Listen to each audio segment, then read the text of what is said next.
আমাৰ মাটি আমাক লাগিব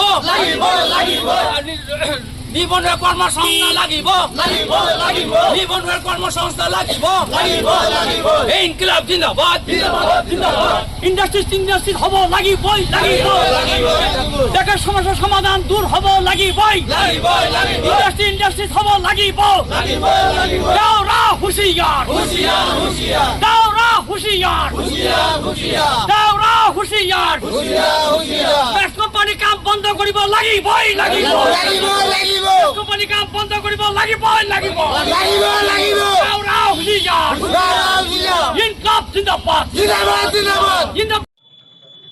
উইংকো বাছাপত মই প্ৰেচিডেণ্ট আৰু আমাৰ সদস্যসকলে গোটাইখিনি গৈছিলোঁ। ইয়াত বাহিৰৰ পৰা মজদুৰ আনিছে, বাহিৰৰ পৰা ঝাৰখণ্ড, উৰিষ্যা, উত্তৰ প্ৰদেশৰ। আমাৰ ইয়াৰ লোকেল মানুহৰ খাটি খোৱা মানুহৰ কাম নাই, ইয়াৰ ভূমিপুত্ৰ খিলঞ্জীয়াৰ কাম নাই। আমি ইয়াতে বহি আছোঁ। আমাৰ ইণ্ডাষ্ট্ৰি উইংকো আজি 1925 চনৰ পৰা স্থাপিত হোৱাৰ সময়ত আমাৰ ইয়াৰ মানুহকে দাতাসকলে মাটি দান কৰিছিল। এই মাটিত অবৈধভাৱে কব্জা কামৰূপ আইচ কোল্ড ইণ্ডাষ্ট্ৰি কৰিছে। ইয়াত গোটেইখিনি বেদখল কৰিছে। তেখেতে 110 বিঘা মাটি কিনিছে, তাৰ ভিতৰত 40 বিঘা লিজৰ মাটি আছে, 30 বিঘা ৰাইতী মাটি আছে। আমাৰ মাটিত আমি কনষ্ট্ৰাকশ্যন কৰিব নিদিম। আমি চিভিল কেছ কৰিছোঁ। চিভিল কেছৰ ধাৰাটো হৈছে আপোনাৰ 174 নম্বৰ 2024। এই চিভিল কেছ মীমাংসা নোহোৱালৈকে যাতে কোনো ধৰণৰ ইয়াত কনষ্ট্ৰাকশ্যন নহয়, এইটো মই জিলা প্ৰশাসনক মই অনুৰোধ কৰিছোঁ। আৰু চিভিল কৰিছোঁ আমি, আৰু জিলা আয়ুক্ত মাননীয় জিলা আয়ুক্তক আমি অনুৰোধ কৰিছোঁ এইটো অতি সোনকালে কামটো ষ্টপ কৰিব লাগে আৰু আমাৰ ইয়াৰ নিবনুৱাসকলক কৰ্মসংস্থাপন দিব লাগে। আৰু ইয়াত কি কৰে, ৰাতি সময়ত চাইল্ড লেবাৰ এক্ট ভাইলেশ্যন কৰি ৰাতি 6টা বজাৰ পিছতে সৰু সৰু ল'ৰাক আনি ইয়াত কাম কৰে। মই লেবাৰ কমিশ্যনাৰক অনুৰোধ কৰিছোঁ তেখেতে আহি তদন্ত কৰি চাব লাগে ইয়াত চাইল্ড লেবাৰ কাম কৰি আছে, এইটো লেবাৰ এক্ট ভাইলেশ্যন কৰি আছে।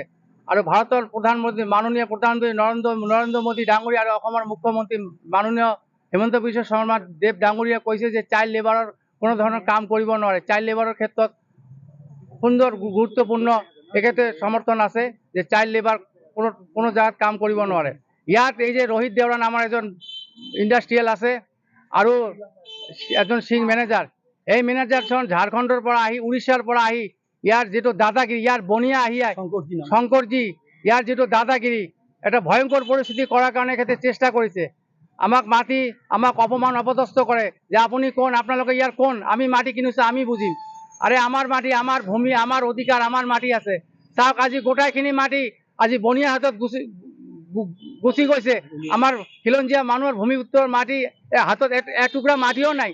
গতিকে মই মাননীয় মুখ্যমন্ত্ৰীক অনুৰোধ কৰিছোঁ যে এইটো উচ্চ পদত তদন্ত হ'ব লাগে। আৰু চাৰ্কেল অফিচাৰজনক আমি বাৰ বাৰ কৈছোঁ, মাননীয় মুখ্যমন্ত্ৰী দৃষ্টিগোচৰ কৰিছোঁ। আজি মই অনুৰোধ কৰিছোঁ যে চাৰ্কেল অফিচাৰ জল পট ওলাই যাব। এইখন মাটি কিমান মাটি কিনিছে, এই মাটিটো চালিজাৰি দিব লাগে। চাৰ্কেল অফিচাৰে কিমান মাটি কিনিছে, এটি গোটাই মাটিখিনি কব্জা কৰি আছে। তাত কনষ্ট্ৰাকশ্যন কৰিব না পৌৰসভাৰ কোনো পারমিশন আছে না ডেভেলপমেন্টের কোনো পারমিশন আছে?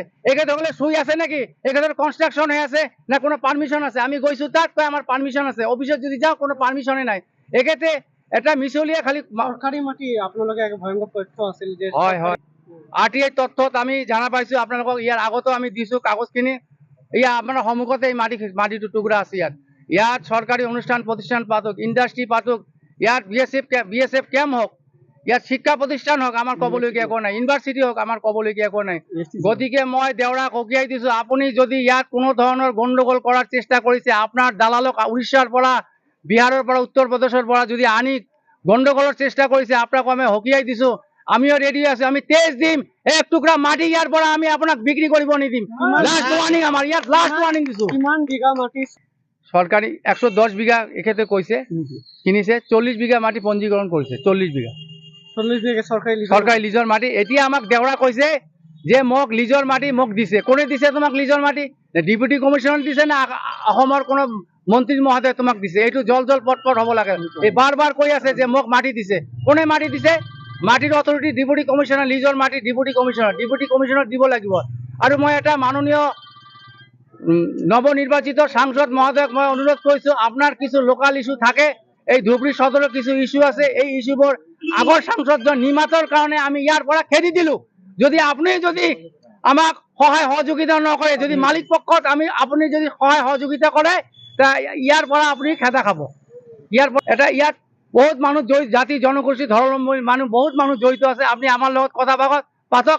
আপোনাৰ তাত গ'লে আপুনি এতিয়া আপোনাক লগ নাপাওঁ, কেতিয়া লগ পাম? আপুনি MP হৈছে, এতিয়া আপোনাক লগ নাপাওঁ। আমি ৰেকৰ্ড ভোটত ইয়াত ধুবুৰী জনসাধাৰণে ৰাইজে আপোনাক জাতি জনগোষ্ঠী ধৰ্মাৱলম্বী সব মানুহে আপোনাক ভোট দিছে, গতিকে আপোনাক এতিয়া আমি বিচাৰি নাপাওঁ। আপোনাৰ চেলা চামুণ্ডাৰ লগত আপুনি ব্যস্ত থাকে। আমি বহুত দুখ পাইছোঁ। আপুনি সাধাৰণ মানুহ, আপোনাক ভোট দিছে, আপোনাক প্ৰচাৰত আপোনাক সাধাৰণ মানুহ আপোনাক সহায় কৰিছে। আপোনাক কোনো দালাল কোনো নেতা কোনো ডিষ্ট্ৰিক্ট পদবীত থকা মানুহ আপোনাক সহায় কৰা নাই। সাধাৰণ মানুহ আপোনাক সহায় কৰি আপোনাক আমাৰ লগত বহিব লাগে। যিহেতু আপুনি ল্যান্ড এডভাইজৰী বৰ্ডৰ মেম্বাৰ, গতিকে এই ভূমি জালিয়াতিত আপোনাৰ এইটো তদন্ত কৰিব লাগে। যিহেতু আপুনি মেম্বাৰ হয়, DC ছাৰৰ তাত যাব লাগিব যে এই 40 বিঘা মাটি আপুনি কেনেকৈ তাক দিলে। অসমৰ মাননীয় মুখ্যমন্ত্ৰীকো আমি অৱগত কৰাইছোঁ। মুখ্যমন্ত্ৰী হয়তো ব্যস্ততাৰ কাৰণে হয়তো কিবা ষ্টেপ ল'ব নোৱাৰিলে, কৰা নাই, কিন্তু মই মুখ্যমন্ত্ৰীক হাত জোৰে অনুৰোধ কৰিছোঁ। লোকাল এটা ইস্যু আছে, ইয়াৰ ভূমিপুত্ৰ খিলঞ্জীয়া, ইয়াৰ থলুৱা মানুহ আপুনি ৰক্ষণাবেক্ষণ দিব, বনিয়াৰ হাতৰ পৰা আপুনি এই মাটিটো মুক্ত কৰক।